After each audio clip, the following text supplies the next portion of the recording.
মনে ভাই কি কোনো দুঃখ আছে? না না, মনে কি দুঃখ থাকবে কিছু না। হাসি মুখ আমি দেখতে পাচ্ছি না। হ্যাঁ। এটা হাসিটা কোনো দুঃখই তো নাই। আচ্ছা, কোনো দুঃখ নেই। তোমার জীবনের স্বপ্ন কি আমাকে সেটা বলো। তুমি আমার কাছে দেখছি আজকে মোটামুটি কিছু না হলে 8 বছর প্লাস আমার কাছেই আছো, কিন্তু হুম। কাজ করছো, ঠিক আছে? তো কাজ করে পয়সাগুলা নিয়ে কি করছো, এবং তোমার যে স্বপ্ন, তোমার কি স্বপ্ন আছে সেই স্বপ্নটা আমাকে বলো। তোমার তোমার জীবনে কি স্বপ্ন আছে? আমার সামনে বলতে গেলে এই যে আমি 7 বছর থেকে কাজ করছি।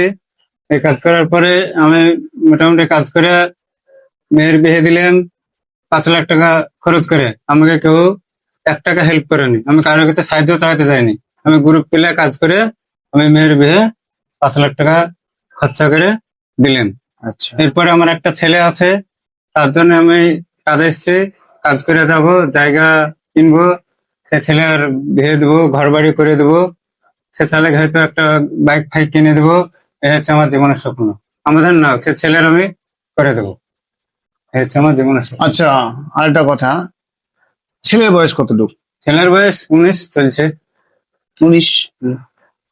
তো হঠাৎ করে এরকম ভাবনা চিন্তা কেন যে ছেলেকে গাড়ি কিনে দেবো? এরকম ভাবনা চিন্তা কেন? তোমার জীবনের কি হলো উদ্দেশ্য, মিশন এটাই যে ছেলেকে একটা গাড়ি কিনে দিতে হবে? আর এটা কি তোমার মিশন? ছেলেকে গাড়ি কিনে দেবো, ঘর বাড়ি করে দেবো, ছেলের বিয়ে দিয়ে দেবো। মানে ছেলে বিয়ে যেখানে দেবো সেখানে যেন আমি কিছু না নিই, কিছু নেবো না। আচ্ছা, ওটা আমি পরে আসছি। আরেকটা জিনিস গাইস, যে এনার জীবনের স্বপ্ন ঠিকই আছে, একটা মেয়ে ছিল, মেয়ের বিয়ে দিয়েছে, খুবই ভালো কথা। আর দ্বিতীয় নম্বর কথা হচ্ছে যে ইনার যে একটা ভুল ডিসিশন, ঠিক আছে, এটা হচ্ছে যে ইনার ছেলেকে কিন্তু একটা গাড়ি কিনে দিবে। তো ছেলেকে গাড়ি কিনে দিতে হবে কেন? এখন তো 19 বছর বয়স। আর তোমার স্বপ্ন এটা আসলো কোথা থেকে যে ছেলেকে একটা আমাকে গাড়ি কিনে দিতে হবে? একটু যদি বলতা। সবাই কিনে দিছে, সেজন্য আমি ভাবছি যে আরো একটু হয়তো 1 2 বছর পরে কিনে দিব।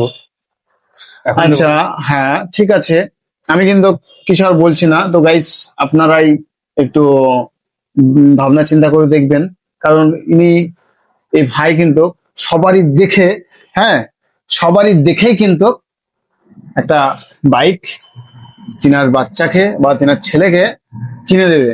তো তারপরে স্বপ্ন কি আছে? তারপরে স্বপ্ন আর কি আছে? কিছু নাই, তো এটুকুনি। এইটুকুনি স্বপ্ন।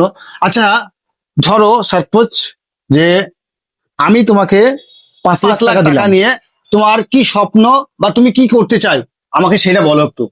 আমি কি করতে চাই? 5 লাখ টাকা নিয়ে যে আমি একটা জায়গা কিনলাম, জায়গা কিনে আমি হয়তো ঘর বাড়ি করলাম।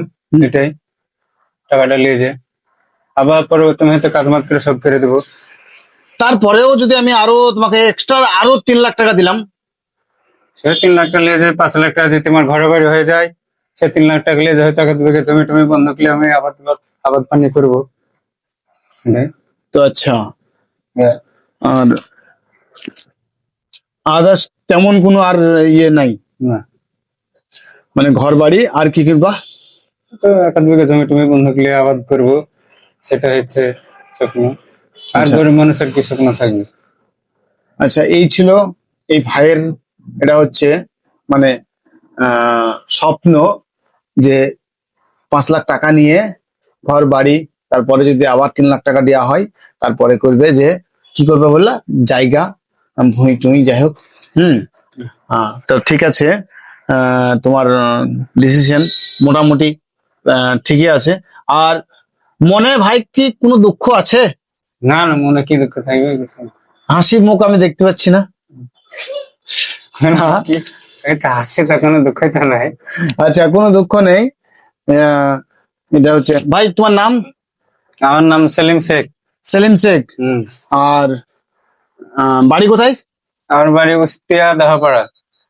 আর এখানে কি করতে এসেছিলা? এখানে কাজ করতে এসছি রাজমিস্ত্রি। কার সঙ্গে? ওই বেনলাগা মাঠ পাড়া পেরোলের সঙ্গে। কত বছর ধরে আছো আমার কাছে? আমি এখানে মোটামুটি 7 বছর ধরে আছি।